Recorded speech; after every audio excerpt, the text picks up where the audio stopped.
शिवसेना पक्ष आणि चिन्ह याबाबतच्या खटल्याची सलग 5व्या दिवशी आज सुनावणी पार पडलेली आहे। निवडणूक आयोगाच्या वतीनं एकनाथ शिंदे यांच्या नेतृत्वाखालील गटाला खरी शिवसेना म्हणून मान्यता देण्यात आली आणि पक्षाचं मूळ नाव शिवसेना तसंच धनुष्यबाण हे अधिकृत चिन्ह शिंदे गटाला देण्यात आलं। निवडणूक आयोगाच्या या निर्णयाला उद्धव ठाकरे गटानं सर्वोच्च न्यायालयामध्ये आव्हान दिले।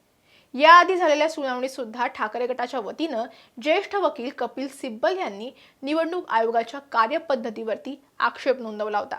आज पुन्हा एकदा कपिल सिब्बल यांनी न्यायालयात जोरदार युक्तिवाद करत थेट एकनाथ शिंदे यांच्यावरती आणि केंद्रीय निवडणूक आयोगाच्या निर्णयावरती निशाणा साधलाय। जे आमदार 10व्या सूचीनुसार अपात्र ठरण्याच्या उंबरठ्यावर होते, केवळ आमदारांच्या संख्येच्या जोरावर त्याच व्यक्तीला राज्याचं मुख्यमंत्रीपद बहाल करण्यात आलं असा रोखठोक दावा सिब्बलांनी कोर्टात निवडणूक आयोगाच्या निर्णयाची अगदी चिरफाड करत केलाय। एवढंच नाही तर लोकशाही वाचवण्यासाठी सर्वोच्च न्यायालयाच्या 5 न्यायाधीशांच्या खंडपीठानं यापूर्वी दिलेल्या निर्णयाचा फेरविचार व्हावा अशी अत्यंत महत्त्वाची आणि मोठी मागणी सुद्धा कपिल सिब्बल यांनी आज न्यायालयामध्ये केली आहे। कपिल सिब्बल यांनी एकनाथ शिंदेंवरती कोणता आणि कसा निशाणा साधलाय, निवडणूक आयोगाचा निकाल मुळातच कसा चुकीचा होता, यावर सिब्बलांनी आज काय युक्तिवाद केला आणि सिब्बल यांनी कोणती मागणी सर्वोच्च न्यायालयात केली आहे तेच या व्हिडिओच्या माध्यमातून समजून घेऊयात। नमस्कार, मी कोमल आचरेकर आणि तुम्ही पाहत आहात महाराष्ट्र टाइम्स ऑनलाईन। सुनावणीच्या सुरुवातीलाच कपिल सिब्बल यांनी शिवसेनेतील फुटीनंतर निर्माण झालेल्या राजकीय आणि घटनात्मक परिस्थितीवरती बोट ठेवलं।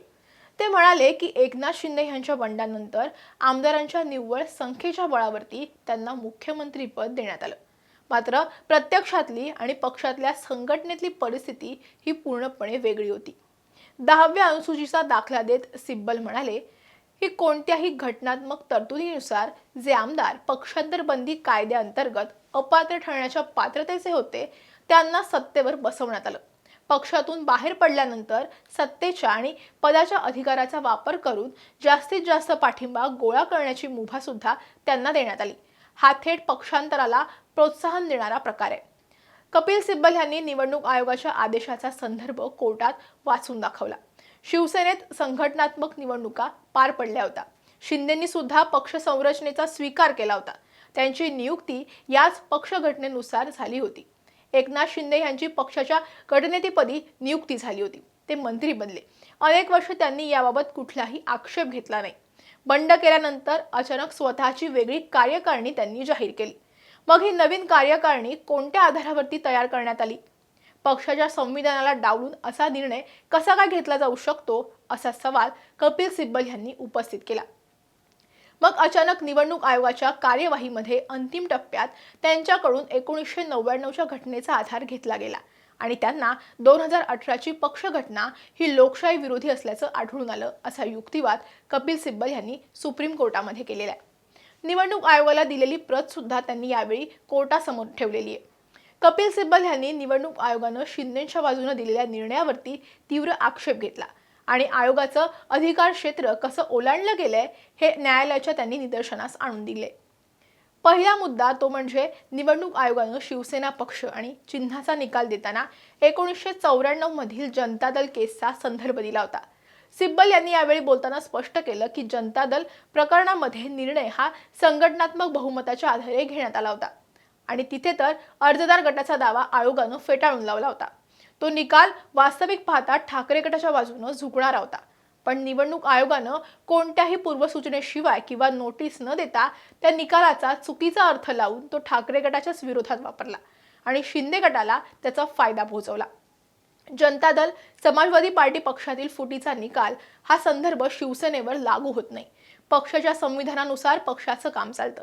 आमच्या प्रकरणामध्ये निवडणूक आयोगानं आम्हाला कोणतीही पूर्वसूचना न देताच आमची घटना लोकशाही विरोधी असल्याचा निष्कर्ष काढला आणि त्यानंतर चिन्हाबाबतच्या वादाचा निर्णय घेताना त्या निष्कर्षाचा वापर आमच्या विरोधात केला असं त्यांनी कोर्टात सांगितलेलं आहे। दुसरा मुद्दा होता तो म्हणजे पक्ष नोंदणी रद्द करणं।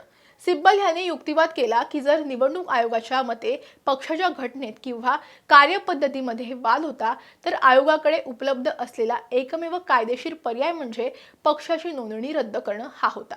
परंतु आयोगानं आपल्या अधिकाराबाहेर जाऊन पक्षाचं नाव आणि पक्षाचं चिन्ह एका गटाला बहाल केलं। तिसरा मुद्दा होता लोकप्रतिनिधी कायदा सेक्शन 29A.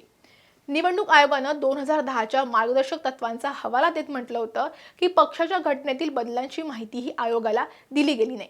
यावर उत्तर देताना कपिल सिब्बल म्हणाले की कलम 29A(9) अंतर्गत मागवली जाणारी माहिती ही केवळ पक्षाच्या नोंदणीच्या टप्प्यापुरती मर्यादित असते. एकदा का पक्षाची नोंदणी झाली की मार्गदर्शक तत्व अशा प्रकारे लागू होत नाहीत.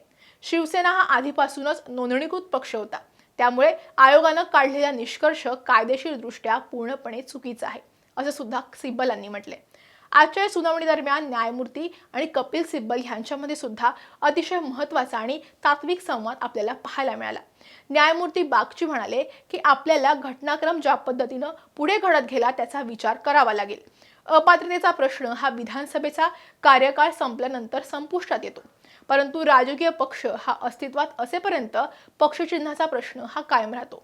यावर कपिल सिब्बल यांनी उत्तर दिलं की समजा विधिमंडळामध्ये 39 आमदार आहेत म्हणून निवडणूक आयोगानं त्यांना चिन्ह दिलं, परंतु नंतर जर तेच आमदार विधानसभा अध्यक्षांकडून किंवा कोर्टाकडून अपात्र ठरले तर मग त्या बहुमताच्या चाचणीला काय अर्थ उरतो.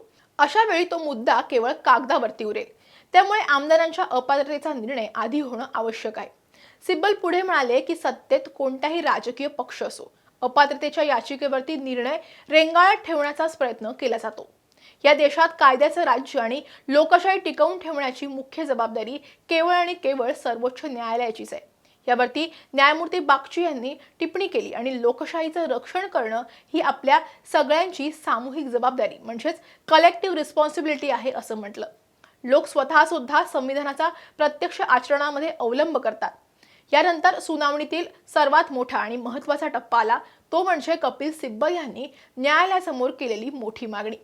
याआधीच सर्वोच्च न्यायालयाच्या 5 न्यायाधीशांच्या खंडपीठानं असं म्हटलं होतं की विधानसभा अध्यक्षांकडे आमदारांच्या अपात्रतेची सुनावणी जी आहे ती सुरू असतानाच निवडणूक आयोग आणि स्वतंत्रपणे पक्ष आणि चिन्हाबाबत निर्णय घेऊ शकतो. सिब्बल यांनी या तरतुदीला अत्यंत धोकादायक म्हटले. ते म्हणाले की 5 न्यायाधीशांच्या खंडपीठाचा हा निर्णय अत्यंत घातक ठरतोय.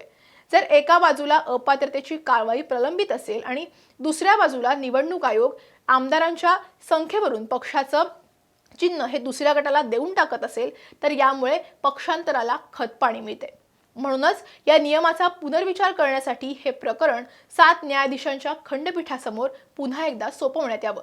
यावरती सरन्यायाधीशांनी देखील महत्त्वपूर्ण टिप्पणी करताना असं म्हटलंय की अपात्रतेबाबतचा जो निर्णय आहे तो एका स्वतंत्र आणि तटस्थ लवादाद्वारे घेतला गेला पाहिजे. थोडक्यात सांगायचं तर आजच्या सुनावणीत ठाकरे गटाच्या वतीनं कपिल सिब्बल यांनी अत्यंत आक्रमकपणे युक्तिवाद करत 3 महत्त्वाचे मुद्दे स्पष्ट केले. अपात्र होण्याच्या मार्गावर असलेल्या व्यक्तीला मुख्यमंत्री पद मिळणं हे लोकशाहीच्या आणि 10व्या अनुसूचीच्या तत्वांच्या विरोधात आहे. दुसरं म्हणजे केंद्रीय निवडणूक आयोगानं जनता दल प्रकरणाचा चुकीचा संदर्भ लावून आणि अधिकाराबाहेर जाऊन निर्णय दिला. आणि तिसरं म्हणजे निवडणूक आयोग आणि विधानसभा अध्यक्ष यांच्या अधिकारांमधील गुंतागुंत सोडवण्यासाठी 7 न्यायाधीशांच्या घटनापीठाची गरज आहे.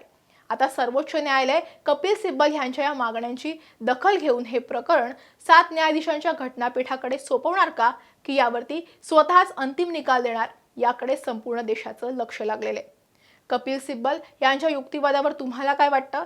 या प्रकरणात कुणाचं पारडं सध्या तुम्हाला जड वाटतंय? तुमच्या प्रतिक्रिया आम्हाला कमेंटमध्ये नक्की कळवा. हा व्हिडिओ आवडला असेल तर लाईक आणि शेअर करायला विसरू नका.